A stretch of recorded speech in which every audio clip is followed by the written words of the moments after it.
Como vocês sabem, eu sou um cara muito curioso. Inclusive, recentemente eu fiz uma publicação questionando se um perito conseguiria continuar atuando no Brasil, mesmo morando no exterior. Pelo que pesquisei, dependendo do tipo de perícia, não existem restrições, desde que o perito continue com seu registro junto ao conselho da categoria profissional em dia. Mas me surgiu uma outra dúvida. Como funciona essa atividade nos Estados Unidos? Vamos ver o que o chat GPT me respondeu? Vejamos aí.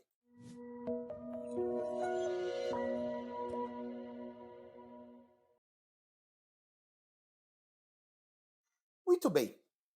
Após fazer uma série de perguntas para o chat GPT acerca da atividade pericial no Brasil, para as quais ele apresentou boas respostas, eu fiz o seguinte questionamento. Existe esse tipo de atividade nos Estados Unidos, ou seja, a perícia judicial?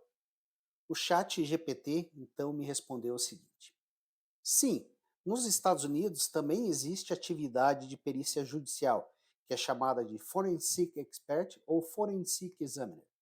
Assim como no Brasil, o perito judicial nos Estados Unidos é um especialista nomeado pelo juiz para esclarecer questões técnicas relevantes para o processo judicial.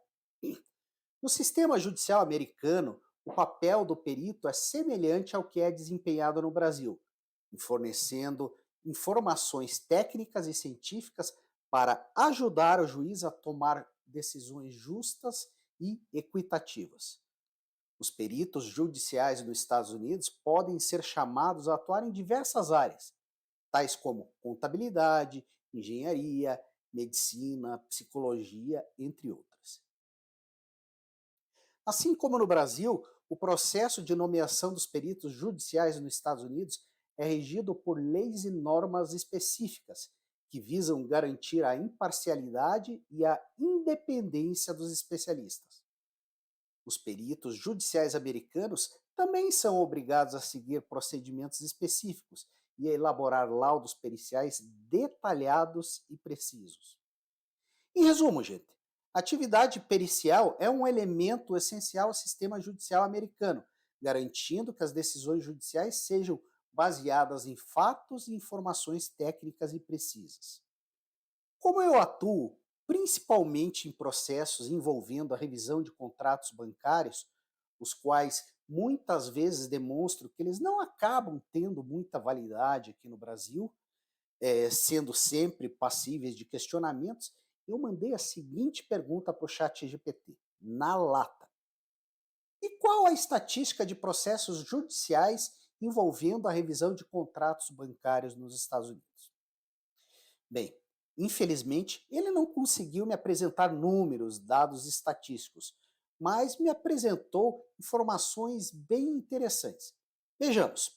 Ele me respondeu o seguinte: não tenho acesso a informações atualizadas sobre a estatística de processos judiciais envolvendo a revisão de contratos bancários nos Estados Unidos. No entanto, posso afirmar que os processos judiciais envolvendo a revisão desses contratos bancários são relativamente comuns nos Estados Unidos, especialmente em casos de conflitos entre consumidores e instituições financeiras. Nos Estados Unidos, os consumidores têm direitos legais que protegem seus interesses em transações financeiras, e os tribunais são responsáveis por garantir o cumprimento dessas leis. Muitas vezes, as disputas envolvendo os contratos bancários são resolvidas fora dos tribunais, por meio de negociações entre as partes envolvidas. No entanto, em casos em que as negociações não são bem-sucedidas ou quando há alegações de violação de direitos do consumidor, é comum que sejam iniciados processos judiciais. A revisão de contratos bancários pode incluir questões como taxas de juros, tarifas, cláusulas abusivas, entre outras. Vale ressaltar que as leis e os procedimentos judiciais relacionados à revisão de contratos bancários podem variar de estado para estado nos Estados Unidos. Portanto, é importante consultar um advogado especializado em direito bancário para obter informações precisas e atualizadas sobre o assunto. Muito bem. Ou seja, tal como aqui no Brasil, os mesmos pontos normalmente questionados por aqui também são questionados por lá. Apenas eu acho particularmente que não existe uma indústria de ações revisionais bancárias como existe no Brasil. E ainda curioso acerca da segurança jurídica em contratos bancários, eu mandei a seguinte pergunta para o site de inteligência artificial.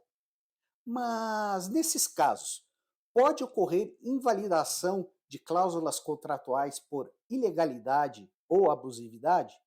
Vejamos o que ele me respondeu. Ele me disse o seguinte: sim, nos Estados Unidos é possível que cláusulas contratuais sejam invalidadas por ilegalidade ou abusividade em casos de revisão de contratos bancários. A lei americana reconhece o princípio de que os contratos devem ser cumpridos conforme as disposições, mas existem limites para a liberdade contratual. As cláusulas contratuais que violam leis ou regulamentos federais, estaduais ou locais podem ser consideradas ilegais e, portanto, inválidas. Além disso, as cláusulas contratuais que são consideradas abusivas, injustas ou enganosas também podem ser invalidadas. Ele disse ainda: existem várias leis e regulamentos nos Estados Unidos que protegem os consumidores em transações financeiras, como a Lei de Proteção do Consumidor de Serviços Financeiros, Consumer Financial Protection Act e a Lei de Práticas Comerciais Justas e Precisa, Fair and Accurate Credit Transactions Act. Essas leis podem ser invocadas em casos de revisão de contratos bancários para proteger os direitos do consumidor. Ele disse ainda: é importante ressaltar que a validade ou invalidade de uma cláusula contratual depende do caso específico e das leis e regulamentos aplicáveis. Por isso, é recomendável que os consumidores consultem um advogado especializado em direito bancário para obter orientação jurídica adequada em caso de revisão de contratos bancários. Ou seja, gente, em resumo, podem ocorrer casos em que sejam detectadas ilegalidades ou abusividades, mas é importante sempre consultar um advogado especializado. Eu entendo que não é diferente do que é aqui no Brasil, embora muitas vezes eu vejo que alguns advogados se utilizam de copiar e colar nas suas petições iniciais, o que, com todo respeito, é lamentável. Mas será que por lá os advogados saem correndo atrás de clientes, como ocorre por aqui? Quanto que cobram normalmente por estes serviços? E quem virá a pagar pelos honorários periciais, caso seja necessária a atuação de um Forensic Expert ou Forensic Examiner? Muito bem, vejamos qual foi a resposta que o chat me deu para a seguinte pergunta. Eu perguntei: e quanto custa em média os honorários de um advogado nesse caso? E se for necessária a nomeação de um perito, quem pagará pelos serviços? O chat GPT então me respondeu: os honorários de um advogado para revisar um contrato bancário podem variar dependendo da complexidade do caso, do número de horas trabalhadas pelo advogado e da região em que esse advogado está localizado. Em média, os honorários de um advogado podem variar de 150 a 500 dólares por hora. Quanto à nomeação do perito, geralmente é o juiz que nomeia o perito para atuar no caso, que não é diferente aqui do Brasil. E os honorários serão pagos pelas partes envolvidas no processo.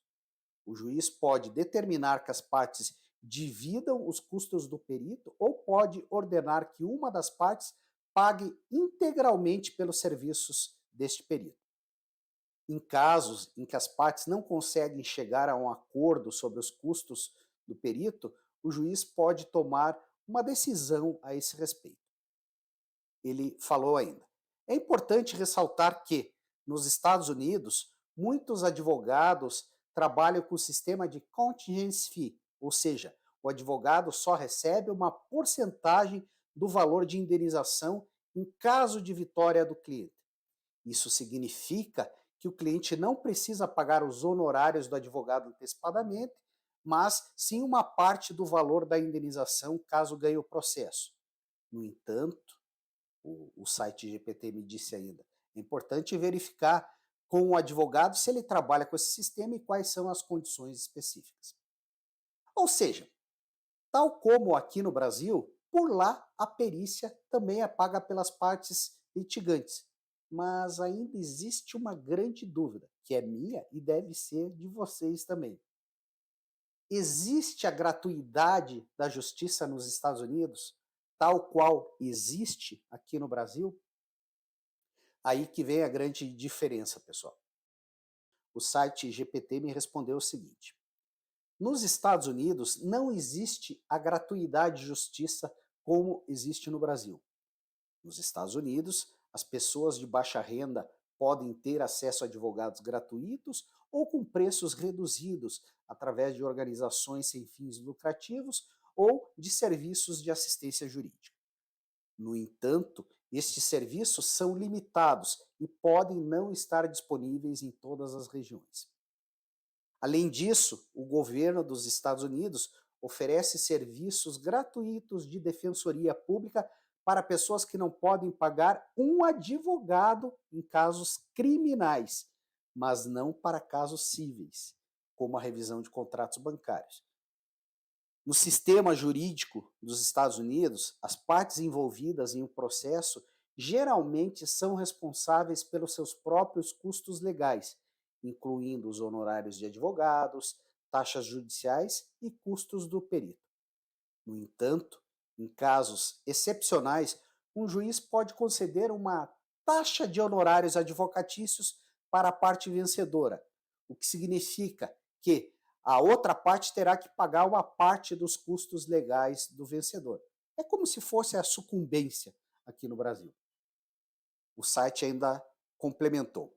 Isso geralmente ocorre em casos em que uma das partes agiu de forma flagrantemente errada ou quando uma das partes não tinha uma base legal razoável para apresentar a ação. Ok, finalizando. Ou seja, para os casos de revisão de contratos bancários que ocorrem na área civil, os custos das perícias serão sempre bancados pelas partes, seja individualmente ou rateada pelo juízo. Interessante, né, pessoal? Fica claro que o trabalho pericial por lá é muito mais valorizado do que aqui no Brasil. Mas eu não cessarei minhas pesquisas por aqui, tá? Não vou confiar apenas no chat GPT. Eu tentarei conversar com diversos contatos que eu tenho por lá nos Estados Unidos e tentar obter maiores detalhes. Eu manterei vocês informados. Você gostou do vídeo de hoje? Ficou com alguma dúvida ou tem alguma sugestão de assunto para o qual queira receber maiores informações? Por favor, me deixe saber. E não se esqueça de se inscrever no meu canal, deixar o seu like e também os seus comentários. Ok? Fica aqui um grande abraço do Pedro Neto e nos vemos no próximo vídeo.